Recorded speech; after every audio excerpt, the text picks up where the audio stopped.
우리가 지금 예수님이 죽기 위해서 예루살렘으로 가시고 있는 상황 속에 말씀을 나누고 있습니다. 그러면 이 말씀들은 마지막으로 하시는 말씀이고 마지막으로 하시는 일들입니다. 예수님께서 죽기 전에 반드시 해야 될 일들 하고 있는 거지요. 어떻게 보면 지금 제자들에게 가장 부족한 부분, 꼭 가르쳐야 될 부분을 말씀하고 있다고 볼 수도 있습니다.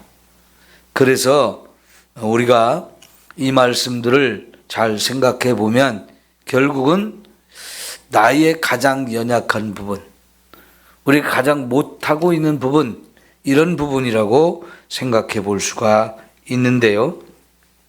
그래서 오늘 말씀은 형제가 나에게 죄를 범했을 때 이걸 어떻게 하느냐 하는 문제를 말씀하십니다. 형제가 나에게 죄를 범했어요. 같은 예수를 믿는 사람입니다. 같이 예수를 믿는 사람인데 나에게 뭔가 잘못을 했어요. 세 단계로 이 문제를 처리하라고 말씀을 하시는데, 한 단계로 끝날 수도 있고 두 단계로 끝날 수도 있는데 3단계까지 가는 경우도 있는 겁니다. 첫 번째 단계에서는 내가 조용히 가서 1대1로 만나서 그 사람한테 지금 잘못한 것이 무엇인지를 가르쳐 주라고 하는 겁니다. 왜 이렇게 할까요? 이렇게 하는 데는 목적이 두 가지입니다. 하나는 잘못한 사람의 본인이 잘못한 것을 정확하게 깨닫고 회개를 하도록 하기 위한 겁니다. 두 번째는 나도 그 사람을 용서하기 위한 겁니다. 이게 형제가 나에게 잘못을 했는데 막 화가 나고 열받을 수 있고 마음이 상하고 내 속에 상처가 되거나 시험이 될 수도 있습니다. 근데 그렇게 되면 안 되잖아요. 그 사람을 미워하게 되고 원망하게 되고 또 내가 그 사람한테 보복할 수도 있습니다. 그러면 안 되거든요. 근데 그 사람이 알아서 자신이 잘못했다고 와서 내가 용서받기를 원한다고 그렇게 하면 뭐 아주 쉽게 끝날 수 있는 거지만 그러지 못한 경우도 많잖아요. 그러니까 1대1로 만나서 조용히 신중하게 그 문제를 처리하기 위해서 그 사람을 만나고, 그리고는 당신이 나한테 이러이러한 잘못을 한 거라고 이걸 가르쳐 주면 그 사람이 그랬냐고, 내가 참 몰랐다고 하거나 아니면 죄송하다고, 잘못했습니다, 용서해 주세요, 이렇게 하면 사실은 제일 빨리 처리가 되고 부드럽게 그게 해결이 되어지는 거지요. 그럼 서로 잘못했다고 이제 용서해 주겠다고 하면서 잘 끝날 수 있으면 참 이게 제일 좋은 거지요. 그러니까 이렇게 문제를 해결하면 참 좋은데, 그 사람이 자신의 잘못을 인정하지 않고 자기는 잘못 안 했다고 하면서 용서를 구하지도 않을 수 있어요. 그죠? 사실 누구든지 자신의 잘못을 인정하는 게 쉽지 않습니다. 더구나 사람 앞에서 자신의 잘못을 인정한다? 자기가 잘못을 한 거 알면서도 사람의 마음은 그걸 인정하고 싶지 않은 이런 상황이 많아요. 이게 우리들의 마음입니다. 그런 하나님 앞에도 해결을 안 하는 거지요. 이런 사람은 문제를 해결하기가 쉽지 않습니다. 용서도 자신이 잘못한 것을 알고 용서해달라고 할 때 그때 용서하는 게 참 좋거든요. 물론 그렇게 안 해도 자기 잘못을 인정하지 않고 회개를 안 하는 그런 상황이 되면 정말 마음도 상하고 화가 나지만 그래도 결국은 내가 스스로 나 혼자 용서할 수도 있어요. 근데 이렇게 인정도 안 하고 회개도 안 하면 그러면 두 번째 단계로 또 넘어가야 됩니다. 이때는 저 사람이 분명히 잘못한 걸 아는 다른 사람이 있으면 그 사람들과 함께 한 두세 명 같이 가서 그 사람들이 증언을 해주게 해서 그 사람의 잘못을 가르치고 그리고 회개할 수 있도록 기회를 주자는 겁니다. 이게 두 번째 단계예요. 구약 성경에도 어떤 사람이 죄를 진 것에 대해서 두세 사람이 증인이 있으면 이거는 부인할 수 없는 거예요. 반드시 두세 사람의 증인이 있을 때 그 사람의 죄라고 이렇게 재판을 하게 돼 있거든요. 그러니까 지금 두세 사람을 데리고 가서 지금 내가 하고는 말에 대해서 이 사람들이 증언을 해달라고, 증인이 되도록 이렇게 하면 그 사람이 꼼짝없이 인정할 수밖에 없잖아요. 그렇게 해서 서로가 문제가 잘 해결이 되어지면 참 좋은데 사람은 또 여전히 완악해가지고 그걸 인정하지 않을 때가 많아요. 여러분, 애굽의 왕 바로가 왜 10가지나 재앙을 만났습니까?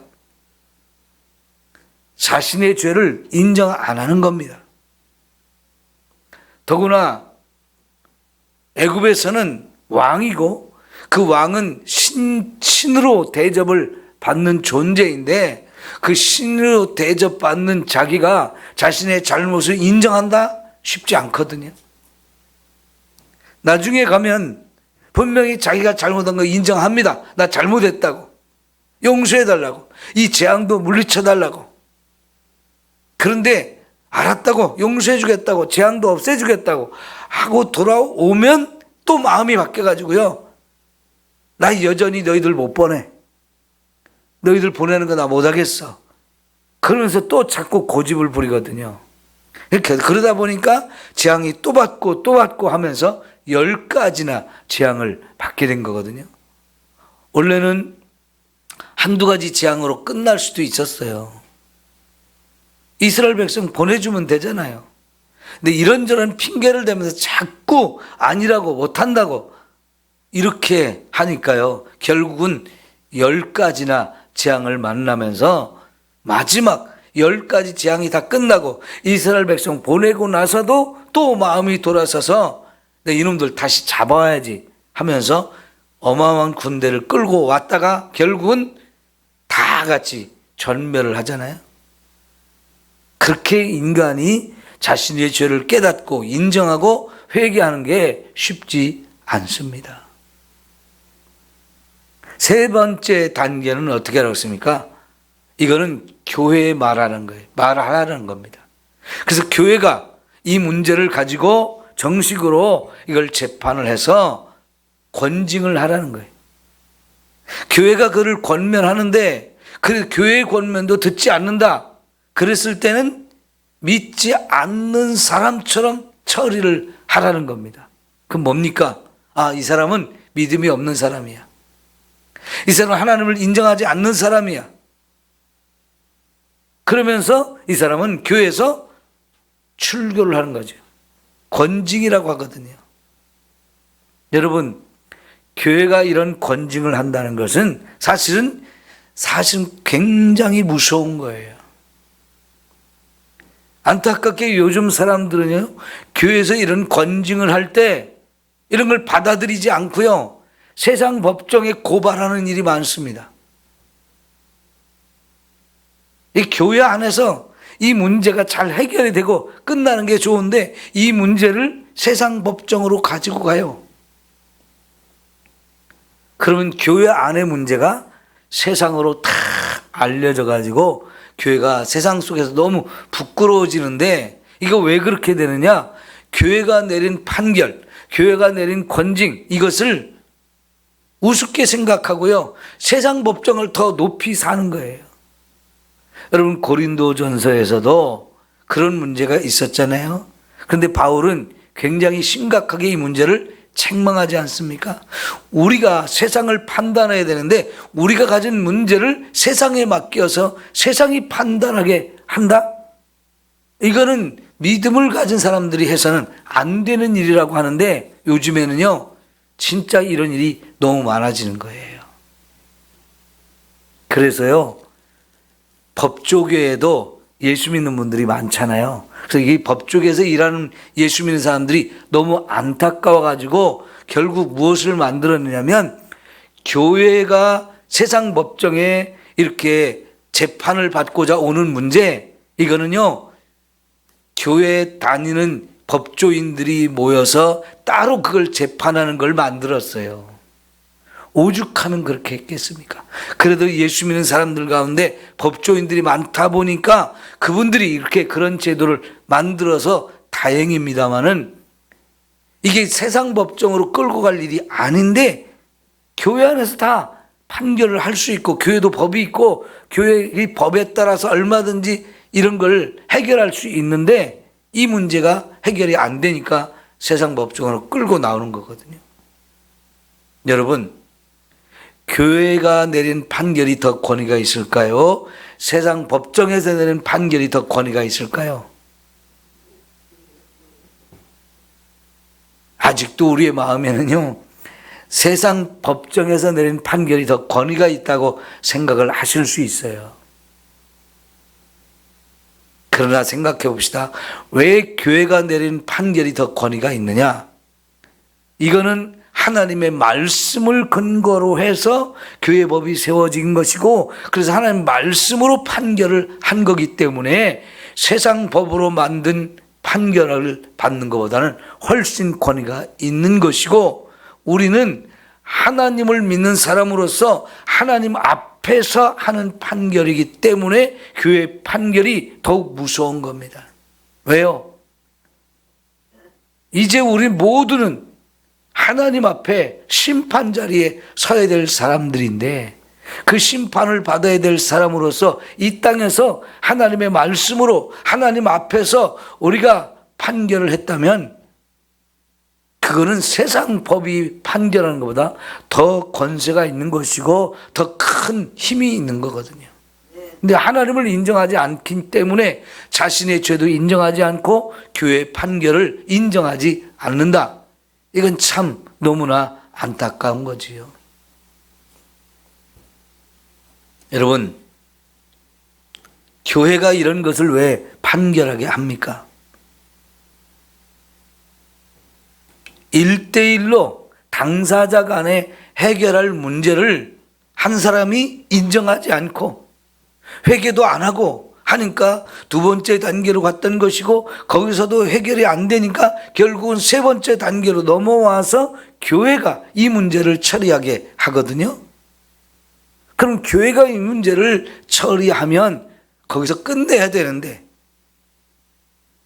이것도 인정하지 않고 세상 법정으로 끌고 가서 또 세상에서도 1심, 2심, 3심을 다 받으려고 하거든요. 여러분, 재판을 해보면 그 참 사람이 막 가는 겁니다. 치사해져요. 질 수 없다는 자존심과 오기만 남아가지고 있는 거 없는 거 다 끄집어서 까발리거든요. 그럼 서로 그냥 다 벌거숭이가 돼버리고요, 진짜 부끄러워지는 거거든요. 여러분, 장제원이라는 전직 국회의원이 얼마 전에 자살을 했죠. 왜 그렇게 된 겁니까? 한 10여 년 전에 자기가 국회의원 되기 전에 그 집안이 부산에서 대학교를 세운 굉장히 믿음이 있는 집안이에요. 믿음으로 살던 집안입니다. 그래서 본인도 그 학교에 부총장을 했을 때예요. 그 비서가 있거든요. 근데 비서를 성폭행한 사건이 10여 년 전에 있었다고 그러는데, 성폭행 있어서는 안 되지만 또 일어날 수 있는 죄들이잖아요.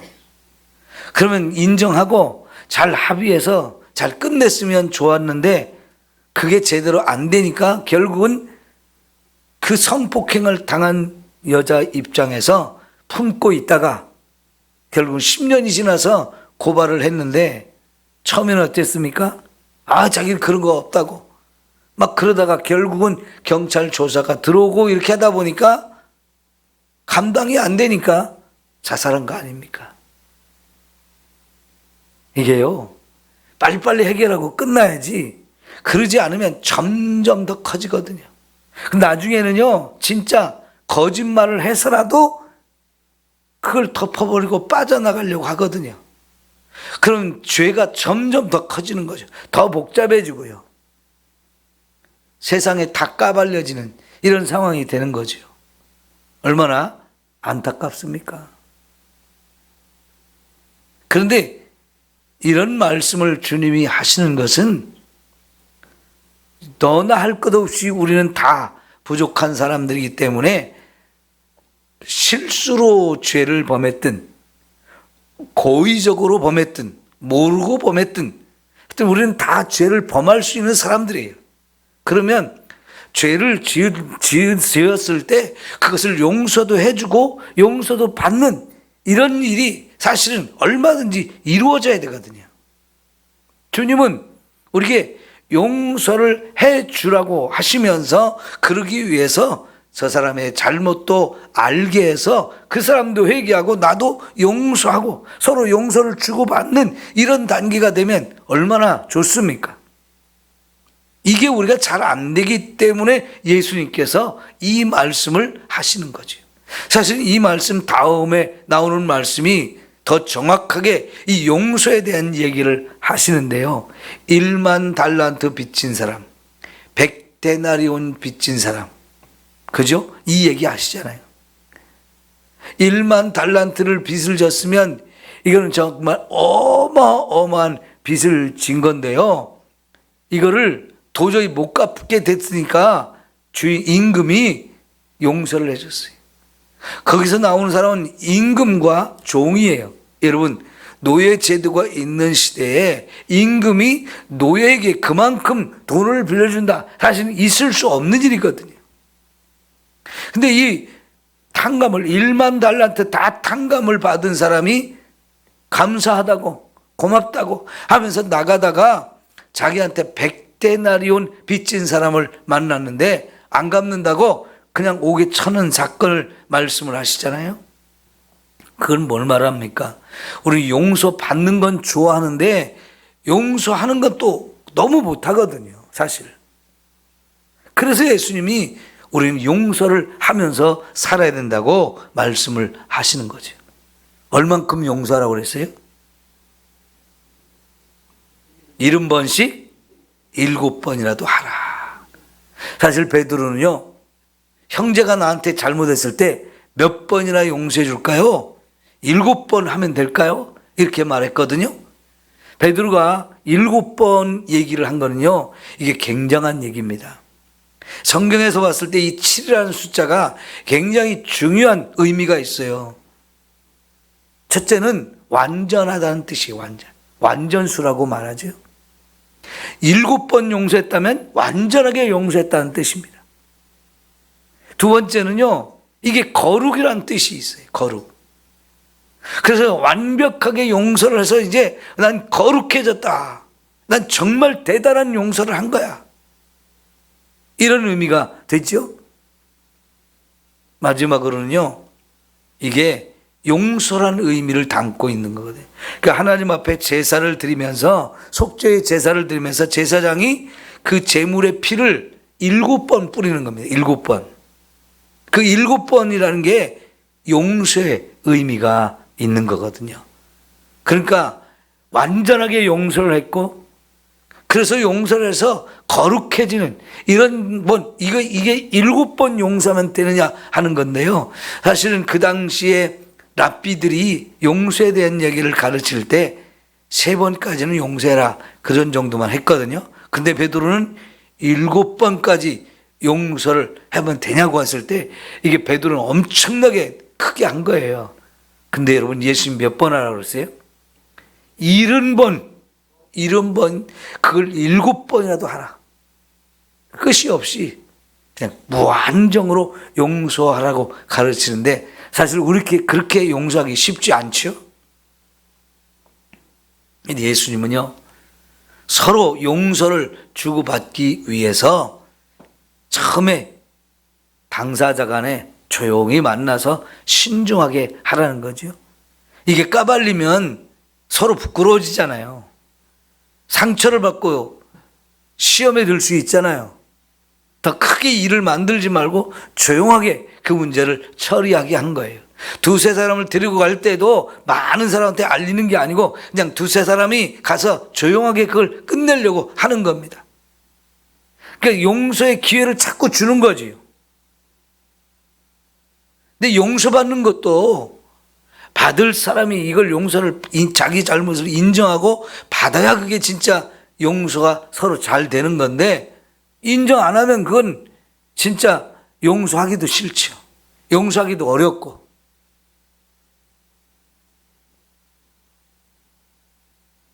굳이 교회까지 알려서 교회로 이 문제를 처리하게 하는데 참 그렇게 가서는 안 되는 거고요.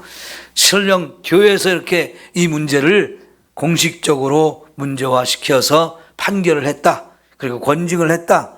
그럴 때 이거는요. 진짜 세상으로 끌고 가지 말고 그냥 거기서 딱 끝내야 돼요. 하나님의 이름으로 하는 거거든요.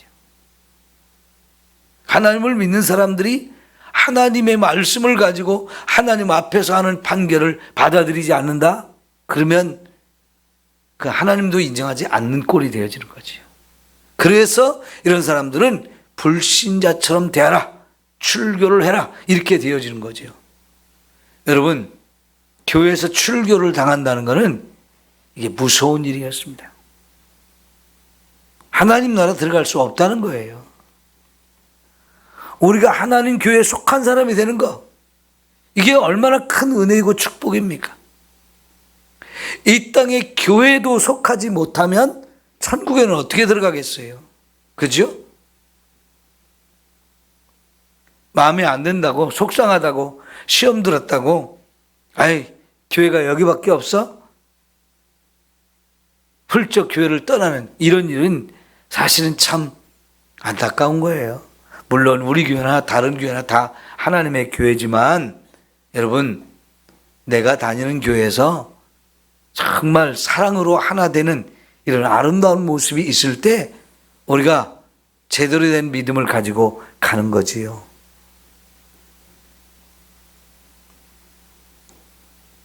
내 잘못을 인정하는 거 쉽지 않지만 사실은 회개가 제일로 중요한 것이고 하나님이 정말 회개할 때는 언제든지 용서하시잖아요. 하나님이 정말 70번씩 7번을 곱하기를 할지라도 또 용서하고 또 용서하고 언제든지 용서하시기 때문에 우리가 하나님 앞에 설 수 있는 거잖아요. 하나님은 끊임없이 우리에게 회개하고 돌아오라고 말씀하셔요. 그래서 회개가 모든 문제를 푸는 해결의 열쇠이고 답입니다. 그래서 여러분 우리 회개하는 거 그 부끄러운 거 아니고요. 주저할 것 없어요. 자존심 상한다고 생각할 거 없습니다. 하나님 앞에나 사람 앞에나 잘못한 것이 있으면 잘못했다라고 이렇게 서로 인정하고 서로 용서를 주고받고 이렇게 하면 얼마나 좋겠습니까? 거기에 하나님의 은혜가 충만하게 임하는 거지요. 기도합시다.